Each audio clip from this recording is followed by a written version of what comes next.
Bienvenue sur Le Corner, podcast de l'agence La Source qui vous offre une vision et un éclairage unique sur l'industrie du sport et du divertissement. Toutes les 2 semaines, leaders de l'industrie et personnalités du sport partageront leurs visions, leurs astuces et les nombreuses facettes de notre écosystème. Nous vous ferons rencontrer d'anciens athlètes et hauts dirigeants d'organisations sportives, d'entreprises de médias et de technologies, de sponsors et d'agences numériques. Pour obtenir des informations et de nouvelles histoires sur ce qui se passe sur le terrain, c'est maintenant et c'est sur Le Corner.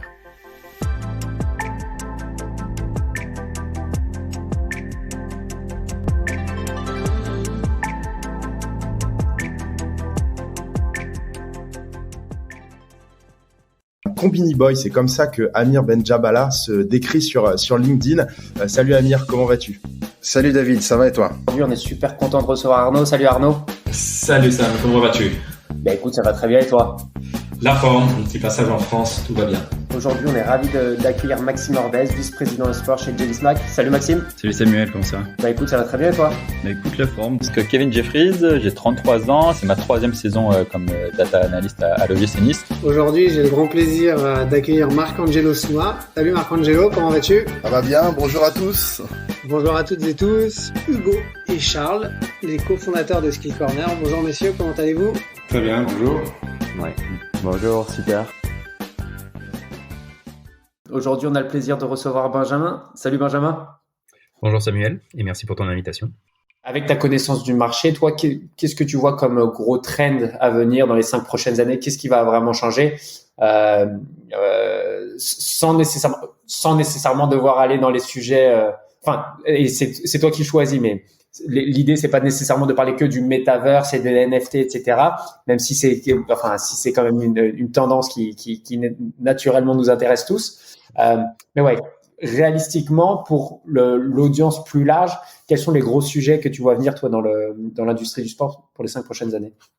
Déjà, 5 ans, c'est un bon chiffre, je pense, parce qu'il paraît qu'on a toujours tendance à surévaluer les changements à 2 ans et les sous-évaluer à 10 ans. Donc 5 ans, on est bien. J'avais fait de la recherche avant de poser cette question. C'est parfait.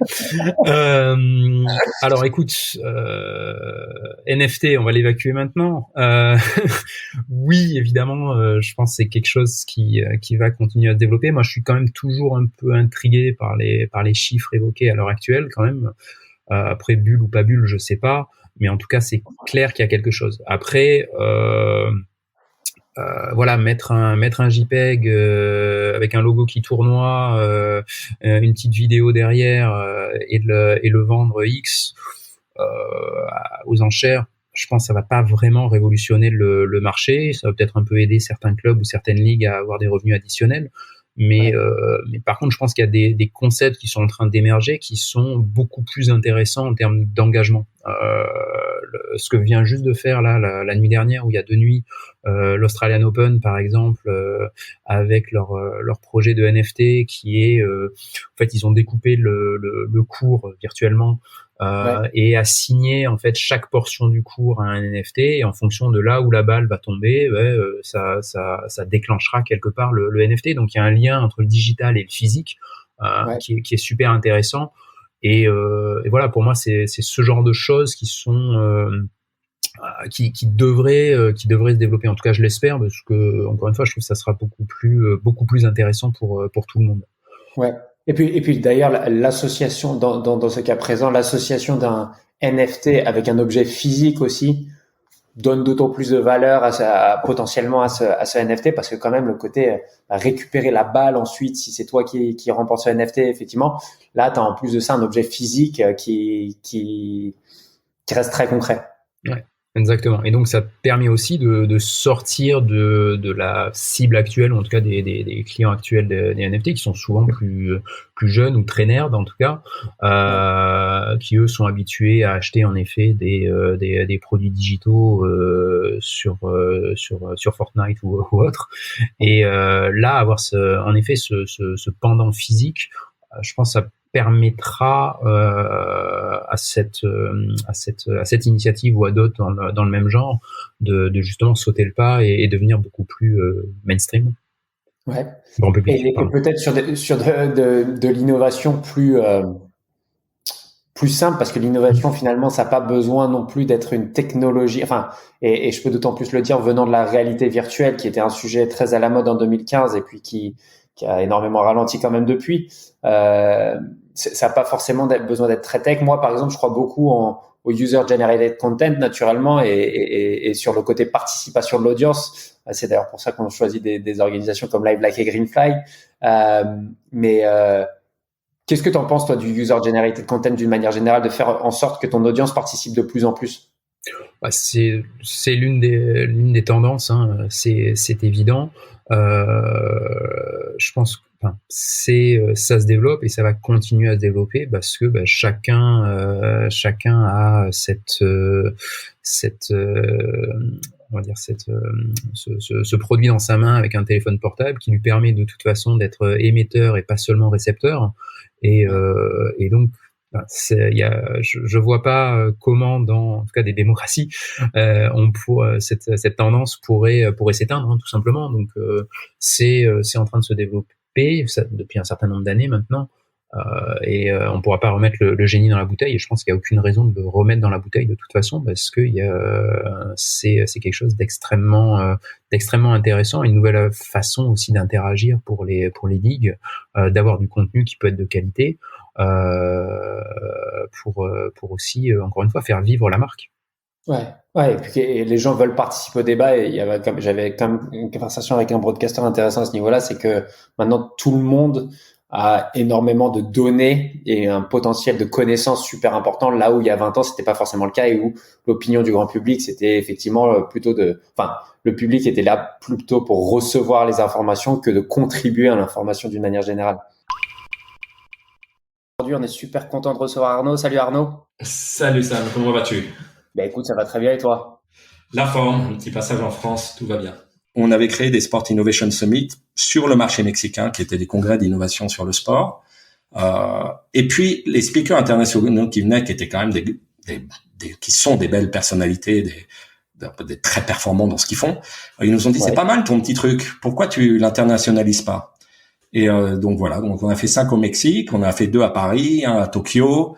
Et tout ça, c'est des histoires de relations humaines, un peu toi, ce que tu fais, tu connais les gens, tu as confiance en eux, ils ont confiance en toi, et puis tu construis des choses que tu n'avais pas imaginées. Tokyo, c'était le fait de faire un événement à Tokyo, c'est parce qu'on a eu le CTIO de Tokyo 2020 qui est venu au Mexique pour parler lors de notre summit, et il s'est dit mais c'est super, il faut qu'on l'amène au Mexique. Et entre-temps, il a démissionné, mais il avait pas mal, mais il était très bien positionné, et boum, on a fait un événement à Tokyo. Et puis, le Sport Innovation Summit est devenu, dans le cas de Paris, la Global Sports Week, donc avec Lucien Boyer et Laurent Damiani, qui sont les 2 autres cofondateurs. Et voilà, on en a la 3e, 4e édition, 4e pour venir. Et donc, des moments difficiles avec le Covid, évidemment, mais une belle aventure, dirigée par Noémie Claret.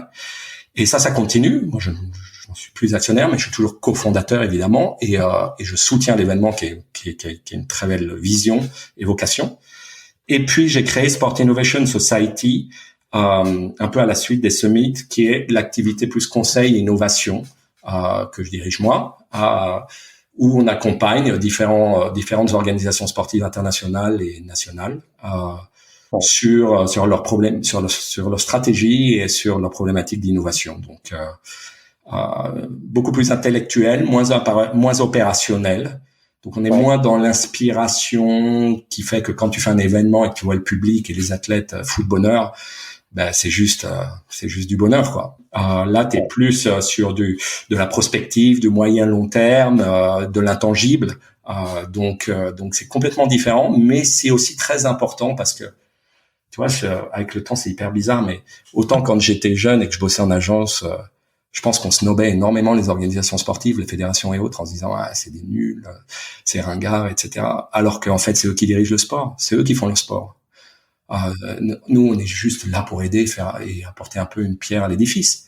Mais les grands dirigeants du sport, c'est les grands dirigeants des organisations, plus des sociétés qui apportent une valeur au sport, qui apportent des nouvelles technologies, qui apportent une pierre à l'édifice de manière très significative. Aujourd'hui, je suis très fier de pouvoir contribuer et aider des grandes fédérations ou des plus petites, dans la stratégie de développement, parce que c'est un impact juste quand tu travailles avec la FIBA et que tu sais que tu vas aider des fédérations nationales, bah, c'est des centaines de milliers de personnes qui vont être impactées derrière. Et donc, par exemple, de te donner un exemple, donc là, actuellement, c'est une de tes missions d'accompagner la FIBA dans ta région. Alors, tu peux nous en dire un petit peu plus sur ce type de mission? Oui, à FIBA, on est 8 consultants dans le monde à aider des fédérations nationales à construire leur plan stratégique. Donc, j'ai aidé des fédérations de différents pays, pas que de la région. Mais on travaille aussi, on accompagne la Fédération mexicaine de foot en innovation. Il y a le mondial qui vient 2026 avec États-Unis, Canada, Mexique. Donc, ça sera la deuxième Coupe du Monde au Mexique. On a une collaboration maintenant pour un gros projet à Los Angeles. Donc, on n'est vraiment pas à 100% mexicain. C'est mon équipe pour les motiver. J'aime leur dire from Mexico to the world, pour montrer qu'on sait bien faire les choses aussi là-bas et qu'on peut le faire pour beaucoup d'autres. Ouais. Et par exemple, là, dans le cadre de la Coupe du Monde 2026, toi, tu as accompagné la participation du Mexique à la candidature dans le choix des stades. Quel a été ton rôle là-dessus?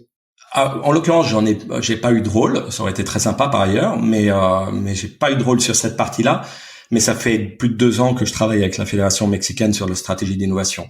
C'est-à-dire, où sont les perspectives de croissance et qu'est-ce qu'il faut construire pour que demain on soit plus performant, parce que la plupart des organisations ont des inventaires commerciaux dans leur cas vendus. C'est-à-dire que voilà, maintenant il faut penser qu'est-ce que va être le business de demain et comment on s'adapte, comment on se prépare pour que quand viennent les moments clés de renégociation, que ça soit des droits télé, du sponsorship ou autre, ou la Coupe du Monde, quels sont les leviers de croissance du futur et comment on se met en place pour pouvoir être prêt au bon moment. Donc voilà, donc ça c'est ce que je fais avec eux et c'est super intéressant. Et bien évidemment, la Coupe du Monde c'est une opportunité, même si la FIFA a radicalement changé ses process et donc il y a plus de comité organisateur comme tel. C'est presque la FIFA qui prend les 3 stades dans le cas du Mexique et qui opère et qui a les revenus et qui après redistribue des choses. Donc c'est très différent de ce qu'on a vécu en France, que ça soit sur les Coupes du Monde ou sur les Euros. Et ça sera la première fois que la FIFA va opérer de cette manière.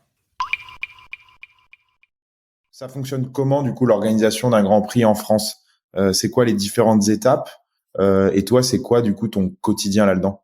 Je pense que c'est important de le comprendre. Nous, on est revenu au calendrier en 2018 après 10 ans d'absence. Avant, c'était à Magny-Cours.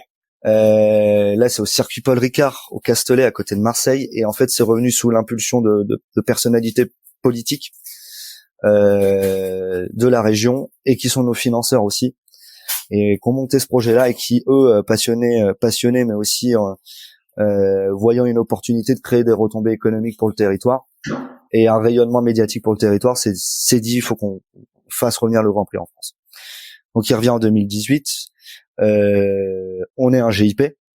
Aujourd'hui, c'est une forme assez classique, organisation sportive pour des événements de grande ampleur, hein. Les Jeux 2024, la World Cup de rugby sont sous ce format, sous cette structure juridique GIP. Et donc le Grand Prix revient en 2018 et du coup mon boulot c'est quoi? Je fais une transition très rapide, mais directeur de la communication, j'ai plusieurs objectifs.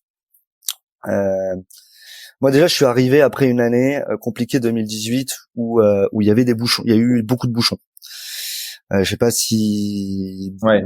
Comment ça, des bouchons pour aller au Grand Prix? Ouais, il y a eu beaucoup de problèmes. Il y a eu beaucoup de problèmes d'accès en fait au Grand Prix en 2018, victime de son succès. Et moi, j'arrive en 2019 où une édition réussie commercialement, mais compliquée sur la fin de l'édition pour des gens qui sont restés bloqués pendant un petit moment. Et donc j'arrive à un momentum où on doit un peu tout analyser, pas tout reconstruire, mais tout modifier et réinsuffler une image positive basée sur des actions à notre clientèle. C'était surtout sur l'aspect, expérience spectateur, où ça avait été, pas très bien vu. Et donc, en fait, ta première communication, c'était pas de dire, c'est trop bien d'avoir le Grand Prix de France, de retour, avec du spectacle. C'était, vous allez vivre une belle expérience. Ça a été ça ton premier message finalement. Ça a été ça, et puis surtout que vous allez vivre une super expérience où vous aurez plus de problématiques liées à la mobilité. Ça a freiné beaucoup de gens. Donc on a fait une année 2019 bien, mais on aurait pu en faire une meilleure. Voilà. Et donc 2020 Covid annulé, ce qui nous laisse l'année dernière 2021 et cette année 2022. Moi, l'intégralité de mes tâches, la première, c'est d'aller vendre des billets au final. C'est vraiment de la stratégie marketing et de la stratégie com dédiée aux ventes. Et quels sont les canaux que vous utilisez pour vendre ces billets du coup? On va utiliser toute une série de canaux. Alors on va faire beaucoup de choses en digital. En fait, si tu veux, on a une idée de notre typologie de clients, donc on peut aller vraiment cibler des gens qui peuvent avoir de l'intérêt pour la Formule 1 en France. On fait de la programmatique, on va faire du retargeting, on rentre vraiment dans la spécificité, mais on va aller s'affilier, on va créer des opérations dans ce sens-là, on va faire des partenariats médias, on va faire des partenariats avec des nouveaux médias, on va créer des partenariats commerciaux avec des entités. Là, un exemple, on a fait une grosse opération avec Venturismo 7, par exemple. On va, là, on en parlera peut-être tout à l'heure, mais une opération avec des NFT. On va aussi travailler beaucoup sur les social media. On se rend compte que aujourd'hui ça marche très bien et depuis Netflix, il y a de l'appétence pour ce type de contenu. Donc on va travailler beaucoup là-dessus. Et après, on a d'autres développements pour les ventes, mais qui rentrent pas trop dans mon scope, qui sont liés au tour opérateur, à des distributeurs classiques, Fnac, etc. Comment vas-tu, Jonathan? Écoute, ça va super.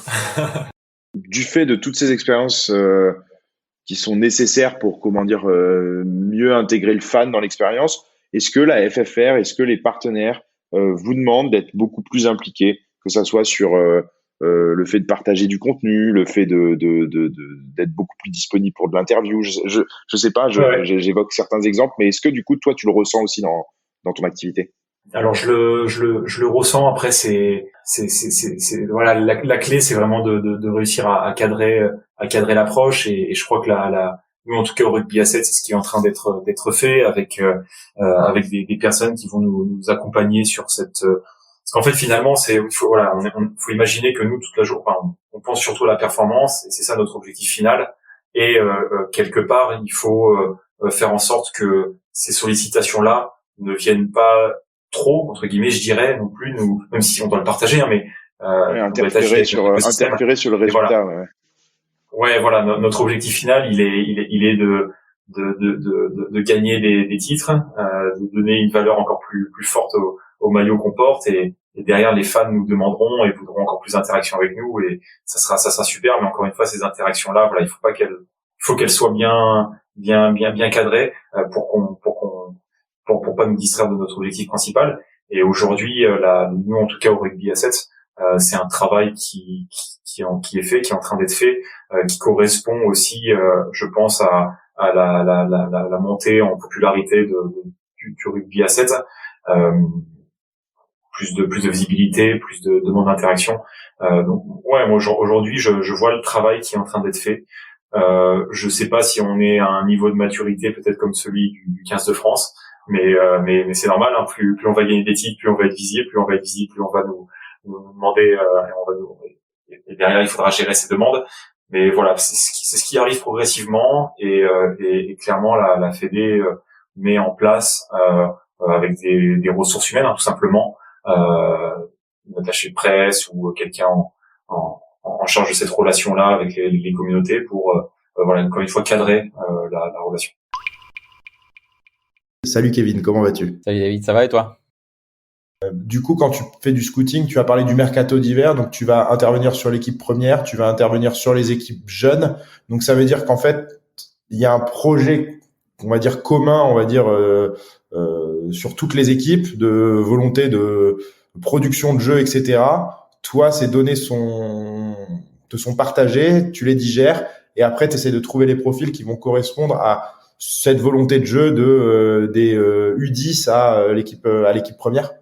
Ça, encore une fois, c'est comme on disait tout à l'heure, ça part vraiment d'une stratégie claire qui est celle de la direction, directeur sportif évidemment, qui lui va voir avec le coach les différents besoins, les différents styles de jeu, les différents styles de joueurs qu'on veut. Après, lui, il va me les partager. Donc moi, avec les statistiques, là, c'est à moi de chercher des profils qui correspondent aux besoins, aux demandes. Évidemment, il faut que ça soit aussi raisonnable financièrement. Donc ça, c'est à moi de trouver ce genre de choses. Pour le coup, une des limites entre guillemets de la data actuellement, c'est qu'on a beaucoup de choses évidemment sur les pros, sur les jeunes beaucoup moins. Donc moi, je vais vraiment m'occuper que de l'équipe première. Les jeunes, j'ai quasiment rien dessus. Il y a des choses qui se développent, notamment Highball, qui est une compagnie française qui s'est développée pour créer des datas avec les équipes amatrices, etc. Donc ça, c'est des choses qui pourront arriver potentiellement plus tard. Mais pour l'instant, moi, c'est vraiment qu'avec l'équipe pro. Donc là, ouais, vraiment, ça part du directeur sportif, du coach. Ensuite, moi, j'ai avec les profils. Ils peuvent aussi soit me dire, voilà, on veut tel genre de joueur, n'importe quoi, un milieu axial qui est box-to-box, des choses comme ça. Donc moi, je vais regarder et leur sortir une liste. Inversement, ils peuvent aussi me proposer des joueurs en me disant, voilà, on a mis un tel joueur, est-ce que tu peux comparer les forces, les points forts, les points faibles, le système de jeu, etc. Et après, moi aussi, tout au long de la saison, au-delà de ça, nous, avec les outils qu'on a fait, justement, après, c'est d'essayer de dégager des profils, d'essayer de les dégager avant les autres, évidemment. Donc, c'est plus les profils qui sont très jeunes, qui viennent de commencer, qui sont performants, etc. Dans n'importe quel championnat, parce qu'on a avec nos partenaires, on a la chance de couvrir énormément de championnats, que ce soit Stats-Bomb, Stats-Perform. On doit avoir, 70 compétitions environ. Donc, nous, c'est à nous de trouver les bons indicateurs pour les faire sortir rapidement et ensuite d'aller les regarder, de les repérer et ensuite potentiellement à terme de les faire signer. C'est pas encore arrivé pour l'instant parce que la data est encore relativement récente à l'EGC Nice, mais ça aussi c'est une autre partie évidemment de notre boulot. On va être avec un Combini Boy, c'est comme ça que Amir Benjabala se décrit sur LinkedIn. Salut Amir, comment vas-tu ? Salut David, ça va et toi ? C'est la promesse de Combini que de faire des opérations qui soient engageantes. Alors quand je parle de résultats, on n'est plus du tout dans la notion du ROI tel que je l'évoquais par rapport au début de ma carrière. Mais il y a quand même une notion, quand on vient chez Combini, c'est à la fois pour trouver un contenu qu'on ne trouvera pas par ailleurs, un contenu créatif. La notion de créativité chez Combini, elle est centrale. Mais et du coup, c'est presque un cercle vertueux, c'est-à-dire que dès lors que le contenu est créatif, qu'il est spécifique ou adapté à chacune des plateformes de diffusion, il va engager, et s'il engage, eh bien, on aura coché les cases de la visibilité j'allais dire de l'engagement. Si c'est pas le cas, ça amène deux résultats, ou en tout cas deux conséquences. La première conséquence, c'est que le client ne voudra pas forcément revenir la prochaine fois, parce qu'il va considérer qu'il n'en a pas eu pour son argent, si on parle de manière assez basique. Et la deuxième conséquence, c'est que si, en cours de route, on s'aperçoit qu'on ne délivre pas les KPI, ça a une incidence financière pour Combini, puisqu'on va devoir, d'une manière ou d'une autre, compenser la déception ou la sous-performance. Donc, dans les deux cas, on est perdant. À la fois pour la renommée et la notoriété de Combini, et à la fois d'un point de vue purement financier pour Combini. Donc c'est notre intérêt à tous, au-delà du besoin d'incentiver les uns les autres, mais c'est notre intérêt à tous de faire des contenus qui performent, qui soient vus, et voire même, au même titre que ce qui peut se passer dans une agence de création, qui puisse être primé.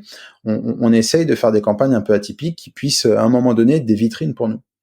Et en fait, c'est dans ta fidélisation que tu vois que le résultat était bon, finalement. Exactement. Je t'ai dit que j'avais 2 points et l'autre il a rien à voir. T'insistes énormément sur la créativité et je sens que c'est un sujet qui te tient à cœur. Moi, ça m'amène une question, c'est dans beaucoup de vos vidéos, il y a des talents, il y a des célébrités, il y a des gens qui forcément créent de l'audience. Ouais. Comment ça fonctionne ? C'est-à-dire qu'au sein de Combini, vous avez des gens qui gèrent des talents, qui gèrent des relations avec des talents pour pouvoir les solliciter quand il y a un besoin. Comment ça fonctionne ? Parce que finalement, Combini, oui, c'est une plateforme maintenant de renom et elle est toujours de renom grâce à surtout ces talents aussi qui viennent créer des capsules dessus. Ouais, tout à fait. C'est un bon point. Alors déjà, je vais pas enfoncer de porte ouverte, mais je pense sans qu'il y ait trop de débat là-dessus, pouvoir dire que les personnalités, et surtout ceux dans le monde de l'entertainment, aiment Combini. C'est-à-dire que, je le disais, Combini, c'est une micro-société, et moi, ça m'a assez surpris, bluffé, de voir toute la journée des personnalités venir, repartir de chez Combini, défiler. Donc c'est vrai que ces personnes qui sont dans une logique de promotion, de visibilité, sollicitent Combini ou Combini les sollicite, ça dépend dans quel sens les choses vont, parce que aujourd'hui Combini est le média de la pop culture. Donc l'édito et la rédaction voient passer ces personnalités, ces talents, ces influenceurs. Nous, à côté de ça, évidemment, on capitalise et on profite de cette attractivité pour Combini pour avoir accès plus facilement à certaines personnalités, à certains influenceurs. Mais ça nécessite quand même un certain cadrage et une certaine discipline. Et pour cela, on a ce qu'on appelle un talent manager, qui est la personne qui va de manière privilégiée contacter les personnalités. On va avoir toute une équipe qui va derrière travailler, j'allais dire, au bon maillage entre l'idée créative, l'annonceur, l'ADN de l'annonceur et la personnalité qui pourrait à un moment donné, sur une idée qu'on a, être le meilleur incarnant possible. Et du coup, on a une approche très structurée sur ce type de sujet, très cadrée, avec des gens dont c'est le métier, qui connaissent ces personnalités, qui vont pouvoir les gérer, et qui vont pouvoir, dans la plupart des cas, les amener aux résultats qu'on veut avoir en termes de rendu qualitatif. Bonjour à tous, bonjour à tous les trois. Si vous pouvez vous introduire rapidement. Oui, Joseph, donc 40 ans, parisien, cofondateur du Five et père de 2 petites filles. Moi, c'est Tony, j'ai 47 ans, j'ai 3 filles et je suis le sudiste de la bande. J'habite à Sophie Antipolis, près de Nice. Et bonjour à tous, Guillaume, moi j'ai 42 ans, j'ai 3 enfants et je complète le triangle géographique en habitant à Bordeaux. Quel est l'apport de la pratique du foot à 5 par rapport au football d'une manière générale? Qu'est-ce que ça apporte et qu'est-ce que ça aide comment est-ce que ça aide un footballeur à s'accomplir de meilleure manière dans sa pratique générale du football? Ouais, alors soit un footballeur à s'accomplir, soit un non-footballeur à découvrir le foot. Ouais. Je pense qu'il y a vraiment ces 2 axes-là. Nous, on a toujours été étonnés par une stat, c'est qu'en France, il y a quasiment 40% des gens qui kiffent le foot, qui le regardent, qui l'ont pratiqué dans la cour d'école, au parc avec leurs copains, etc. Et il y a 3% qui sont licenciés. Donc ça veut dire qu'il y a un trou de 35%. Et en fait, je pense que c'est un peu ce trou-là qu'on vient servir, parce que notre version du foot, elle est beaucoup plus accessible. Le fait de plus avoir de contraintes horaires, d'avoir les balustrades qui pardonnent beaucoup les erreurs techniques aussi, parce que le ballon il va revenir, etc., qu'il y ait moins de contacts, donc moins de blessures, moins d'agressivité, beaucoup plus de fair play, etc. Je pense que ça répond vraiment c'est un complément au foot traditionnel qui est vraiment intéressant. L'autre point qui est intéressant, c'est que souvent quand on joue, quand on est licencié, la qualité du terrain est très souvent liée au niveau auquel on pratique. On connaît tous, je suis en équipe 1, j'ai le terrain d'honneur le samedi soir, par contre je suis en 2, j'ai le champ de patates au fond de la cour. Au Five, c'est très différent. Tous les terrains sont les mêmes, ils sont accessibles par tout le monde sans aucune discrimination. Donc ça, c'est intéressant. Et en plus de la qualité du terrain, on est allé plus loin, notamment sur le côté digital. C'est-à-dire que aujourd'hui, on sort d'un Five, on a la vidéo de son match, les buts qui sont découpés, les meilleurs moments, ses statistiques, même ses statistiques individuelles. On sait qui a tapé dans le ballon le plus fort, qui a couru le plus vite. Ouais. Et tout ça, d'habitude, c'est réservé au monde professionnel. Donc là, on donne accès à une qualité de terrain, d'expérience, etc., quel que soit le niveau du joueur. Et ça, on trouve que c'est super intéressant. Ouais. Et ensuite, je pense on est en train de créer là récemment, Tony en parlait tout à l'heure, des vraies passerelles entre le monde professionnel qui est un peu une bulle, qui est hyper quali, etc., et le monde amateur, qui a plus de mal à avoir accès aux meilleures installations, etc., qui sont hyper puissantes. L'exemple du Zidane Five Club est hyper intéressant, je trouve. C'est-à-dire que les enfants, ils ont accès à un contenu pédagogique qui a été pensé par Zizou, avec la vision du football de Zizou, qui est axée sur le plaisir du jeu, etc. Et ça, c'est assez incroyable. Zizou, c'est l'entraîneur du Real Madrid. En fait, il a aussi un programme pédagogique pour les enfants de tout niveau. et qui n'est absolument pas axé vers la détection des talents, comme souvent dans le monde pro, avec les centres de préformation, formation, etc. Mais qui est vraiment pour tout le monde et qui est vraiment viens te faire plaisir en faisant un 5 avec ma vision du foot. Donc ça, c'est assez génial. L'autre passerelle qu'on a créée très récemment, c'est avec l'Olympique Lyonnais, donc le 5OL. C'est un bon exemple. On est au pied du Groupama Stadium, donc l'emplacement est dingue. Faire son 5 en face du Groupama Stadium, c'est assez fou.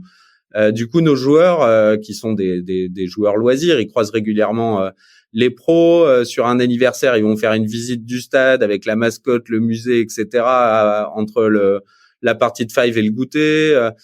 Enfin, du coup, on croit beaucoup à ça, de faire des vrais traits d'union entre le monde pro qui est un petit peu satellisé et le monde amateur qui est souvent sur les champs de patates, et de trouver un peu la passerelle entre les deux pour amener de l'expérience professionnelle à des joueurs loisirs.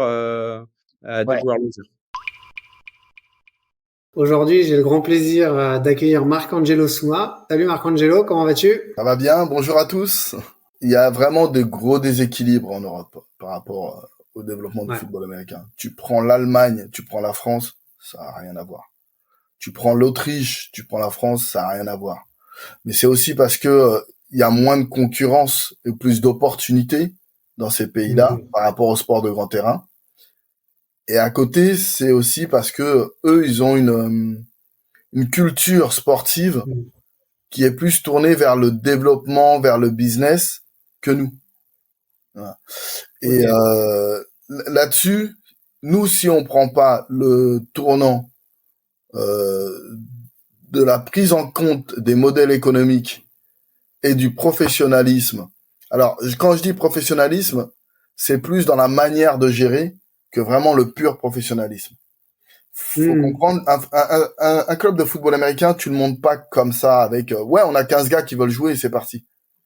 Il faut pas mal de choses autour, il faut du coaching, il faut de l'arbitrage, il faut de l'équipement. Et puis c'est plutôt lourd, 60 gars en plus. Voilà, tu vois. C'est lourd une structure de football américain. Et forcément, ça entraîne que ça doit être géré d'une manière professionnelle.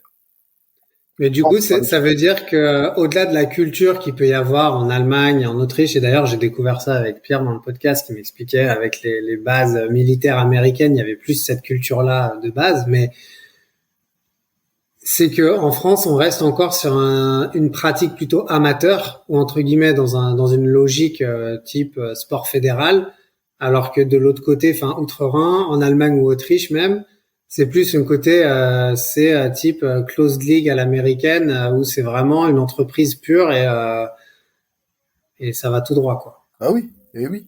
Et puis il y a pas de rugby dans ces pays. Tu vois, ça veut dire que sport de grand terrain, t'as le foot. Et derrière, directement, t'as le football américain, quoi. Il y a cette opportunité culturelle sportive, mais derrière, il y a aussi le fait que culturellement, dans leur manière de gérer les clubs sportifs, ils vont chercher des partenaires. Ils doivent satisfaire leurs sponsors. Ils vont avoir cette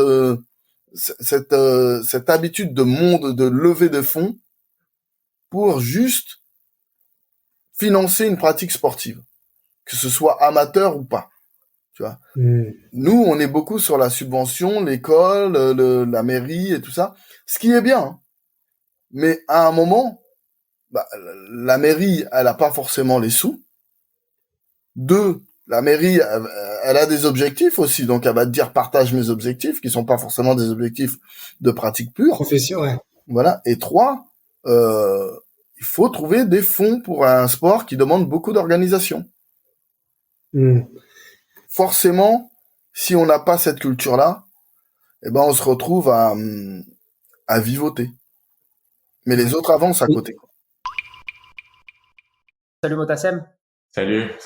Merci de m'avoir ici. Donc vous avez été parmi les premiers à recevoir un investissement privé en tant que fédération internationale. Vous avez été les premiers à faire la transition. Et ça, c'était quelque chose qui a été enclenché bien avant le Covid, j'imagine. Oui. Je me rends pas compte de combien de temps prennent des négociations pour arriver à de tels accords, mais j'imagine que ça prend un peu de temps de changer de ce côté très institutionnel FIVB un nom beaucoup plus marketing commercial. Cette transition de dire on va commencer à construire une plateforme en propre et potentiellement capitaliser sur nos propres droits. Raconte-nous un petit peu tout ça, cette arrivée du fonds CVC dans votre organisation qui maintenant, notamment le fonds pour ceux qui sont pas super avertis, qui a investi dans la Liga, qui a investi dans la Ligue 1. Donc, dis-en-nous un peu plus là-dessus. Donc, toute la procédure a pris, je pense, je dirais environ 2 ans, et ça nous a permis aussi de préparer la transition ces 2 ans-là en termes de technologie et tout ça. Mais pour expliquer à tout le monde, Volleyball World, c'est l'entité commerciale qui a été créée entre la FIVB et CVC Capital Partners. L'objectif, c'est vraiment d'investir dans le sport, dans le volleyball, dans le monde entier.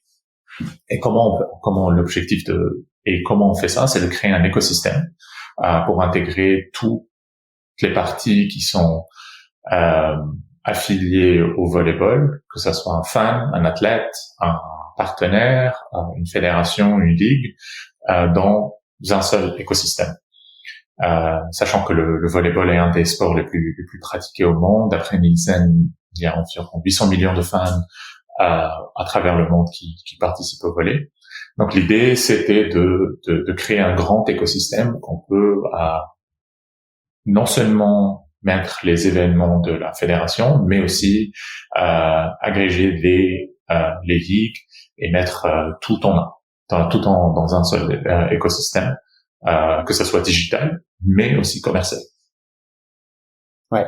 Et c'est intéressant parce qu'on va y arriver un petit peu, vous, sur les modèles assez particuliers que vous avez, par exemple, avec le championnat italien. Mais c'est vrai que depuis maintenant, on voit la FIBA qui a lancé son modèle, sa plateforme Courtside. Il y a FIFA qui a lancé FIFA Plus. Et finalement, vous avez été relativement avant-gardiste. Il y avait l'UEFA qui avait lancé sa plateforme UEFA TV. Et je pense que beaucoup de fédérations se sont inspirées un peu des réussites et des échecs de cette plateforme-là. Mais vous avez été parmi les premiers à créer cette plateforme et à vouloir centraliser tout cet écosystème, en sachant que une des forces, dis-moi si je me trompe, mais c'est que le public de volley est un public très engagé d'une manière générale. Absolument. Nos fans ne pardonnent pas s'il y a quelque chose qui ne fonctionne pas sur notre plateforme. On le sait directement, je le sais directement, donc c'est assez fou. Mais en parlant de Volleyball World, nous l'idée c'est, en tant que fédération, la Fédération internationale de volleyball ne pouvait pas acquérir des droits parce que c'est une institution non lucrative. Donc, on a créé cette entité qui s'appelle Volleyball World pour acquérir des droits, que ce soit médias, marketing ou télé, pour les mettre dans notre plateforme, qui est Volleyball TV. Donc, on essaie vraiment maintenant de construire un écosystème qui peut offrir aux fans 365 jours de volleyball et de beach volleyball. Et c'est vraiment ça l'objectif, parce que le monde du volley est très répandu, et très mondial, et très international, mais c'est pas c'est fragmenté, on va dire. C'est en partie, c'est pas tout en un. Il y a plusieurs plateformes qui fonctionnent, et là on essaie de mettre tout dans un seul écosystème. Olivier Denis Massé, bonjour. Bonjour David. Le golf, c'est encore, alors même si le statut amateur est en train de bouger là, mais il y a quand même une véritable rupture en fait qui se fait entre un joueur ou une joueuse qui est amateur et qui passe pro. Donc la Fédé, on joue notre rôle de détection, d'enseignement, de formation, avec l'objectif justement de créer des champions et qui vont aller au plus haut dans les classements mondiaux, gagner des gros tournois et gagner des grands chelems. C'est vraiment l'objectif qu'on a, et c'est un objectif d'excellence et que la mandature actuelle, sous l'impulsion de Pascal Grisot, a à cœur en créant des centres de performance ou en regroupant des centres de performance qui étaient un peu disséminés partout, maintenant sur place au Golf National et à Terre Blanche, avec des athlètes qui forment un squad mais très élitiste. Donc une fois que le joueur passe pro, en fait, la Fédé l'accompagne un petit peu, mais c'est un sport individuel, le golf. Donc, en général, il a sa propre structure d'entraîneurs qui sont assez régulièrement des entraîneurs fédéraux, donc qu'on continue à mettre à disposition des joueurs pros et tout, donc ça c'est pas un problème. Mais derrière, c'est eux qui créent leur team avec leurs cadets, leurs agents, leur kiné, leur physiologiste. On est sur quelque chose de très similaire au tennis. Pour reprendre la comparaison que tu avais tout à l'heure sur le buffet, c'est très similaire. C'est très similaire. Donc, en fait, on a des liens avec eux qui sont les liens quand on les a bien aidés, donc ils sont reconnaissants et nous aident. Mais comme au tennis, mais il y a une dimension fondamentale, une différence fondamentale avec le tennis. Et je vais y revenir. Comme au tennis, en fait, c'est des gars, ils jouent un tournoi à Dubaï, un tournoi à Oman, un tournoi à je sais pas où, au Portugal, des tournois en Afrique du Sud. Donc ils sont pas souvent en France. Et quand ils sont pas en tournoi, comme les joueurs de tennis, soit c'est des périodes de break, soit c'est des périodes d'entraînement physique. Et ça, ils le font en fait avec leur propre structure chez eux. Ils viennent pas, même s'ils viennent de temps en temps au golf national, ils disent j'ai besoin d'aller 2 jours au golf national pour profiter des installations, de tous les outils de mesure, les Trackman, tous SamputLab, tous ces trucs-là. Mais c'est des structures qui sont des structures individuelles et ils gèrent leur calendrier. Et la différence fondamentale avec le tennis, c'est que nous, on n'a pas d'équipe de France. En plus. On n'a ni un grand chelem en France, où on peut justement créer un peu ce côté label France avec les wildcards et tout. Donc nous, on a un Open de France, mais qui est assez normé. Donc on a des invitations pour inviter des joueurs, mais c'est 4 jours dans l'année. Et on n'a pas d'équipe de France qui joue la Coupe Davis, même s'il y a une nouvelle formule de Coupe Davis ou la Fed Cup, avec des rendez-vous, 3-4 rendez-vous réguliers dans l'année. Ouais. Nous, on a depuis 2016 un rendez-vous, qui sont les Jeux Olympiques. Donc, en fait, il y a eu Rio, Tokyo, où on a 2 joueurs et 2 joueuses. Et c'est un tournoi dans leur calendrier annuel. Donc en fait, on a un lien qui est un lien historique et un lien presque de filiation. Et puis Pascal Grisot les appelle régulièrement. Il garde ce lien avec eux, donc on peut les solliciter. Mais Céline Boutier, par exemple, elle vit aux États-Unis. Elle joue sur le LPGA. C'est compliqué de lui dire tiens, passe à la Fédé et viens faire un peu de pour les jeunes, parce qu'elle vient en France pour l'Évian et pour le Lacoste Ladies Open de France. Salut Pierre, comment vas-tu? Salut David, ça va et toi? Écoute, très bien. Tu nous as dit il y a des sports qui vont être lancés, le waterpolo notamment à partir de la saison prochaine, etc. C'est quoi pour toi le sens de l'histoire de Rematch dans les 2-3 ans à venir? C'est que partout où on arrive au bord d'un terrain de sport amateur, qu'on dise il y a match, il y a Rematch, quoi. C'est vraiment que ça devienne le réflexe numéro 1. Ça l'est devenu en France. On est la plateforme de diffusion numéro 1 de highlights de sport amateur. C'est clair et net, on va continuer à le devenir. Et l'idée vraiment, c'est de continuer à dupliquer ça à l'international. Et à côté de ça aussi, s'intéresser à des nouveaux services. Pourquoi pas autour de la data de joueurs. Il y a pas mal d'entreprises qui sont focalisées sur, par exemple, tu vois, les joueurs, le fait de pouvoir faire percer les jeunes notamment. Je sais qu'il y a pas mal de nos jeunes joueurs qui ont réussi à signer dans des centres de formation grâce à leur vidéo Rematch. On a l'exemple, tu vois, de Rachid qui filme son fils Sofiane tous les week-ends, qui jouait dans le 47, donc au FC Pont-du-Casse-Fouléronne. Donc il le filme depuis qu'il a 15 ans. Et l'année dernière, il a signé au centre de formation de Bergerac, qui a fait une très belle aventure en Coupe de France d'ailleurs cette année. Et donc, il a signé dans le centre de formation en faisant une sorte de CV vidéo un peu bricolé, tu vois. Mais malgré tout, il a montré ça et ça a permis de recruter le jeune. Donc, c'est des petits cas d'usage comme ça, encore une fois. Et Rachid, ça rebondit un petit peu sur ce que tu disais au début. Comment on fidélise la communauté au début? Mais Rachid, ça a été l'un des premiers à utiliser Rematch. Et j'échange encore toutes les semaines avec lui. Il envoie les vidéos de son fils, etc. Donc, il y a pas mal d'idées comme ça de développement sur les joueurs, sur la vidéo, sur de l'intelligence artificielle, sur du suivi d'action, sur de la data, beaucoup de data. Pourquoi pas du NFT aussi. Voilà, il y a vraiment énormément de choses qu'on aimerait explorer. Donc, on va profiter de cette période estivale pour prendre du recul, se dire, OK, on a vécu notre première saison complète. On est très heureux de ça.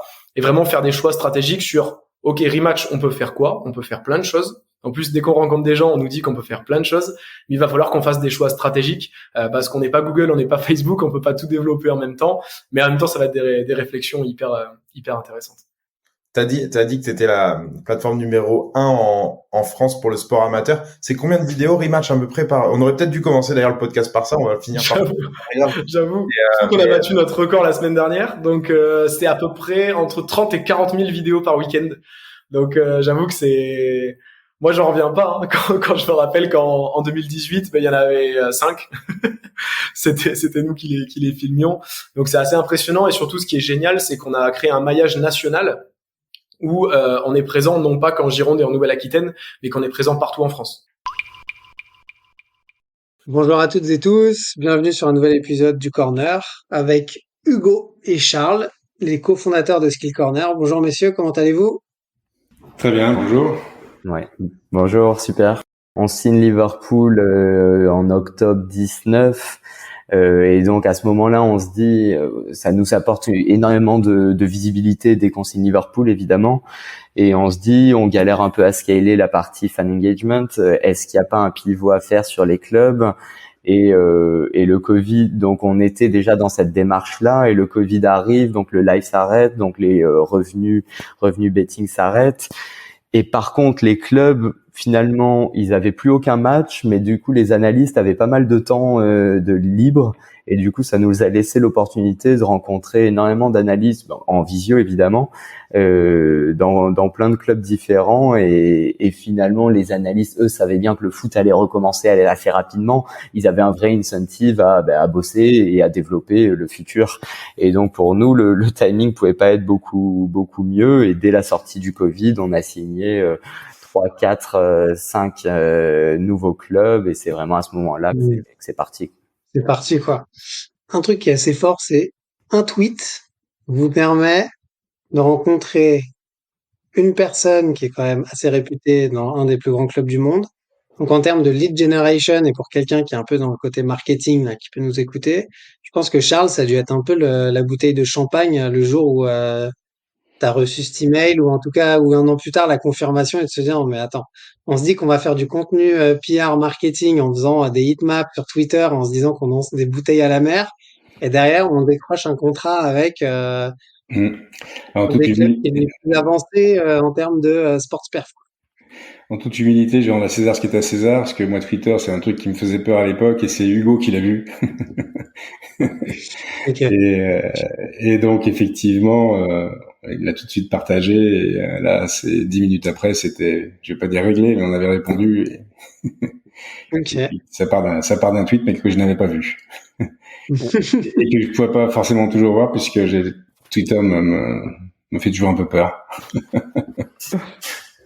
Mais c'est marrant ce que tu dis sur lancer les bouteilles à la mer, c'est quelque chose, on a toujours beaucoup cru à ça, à la nécessité pour une startup qui a pas encore trouvé son product market fit de lancer énormément de choses, un peu de tous les côtés. Alors ça paraît un peu déstructuré, il manque un peu de vision, mais en fait on se rend compte que c'est ça il y en a pas beaucoup, mais il y en a une sur 100 qui va déclencher un truc qui va finalement révolutionner la vie de la boîte.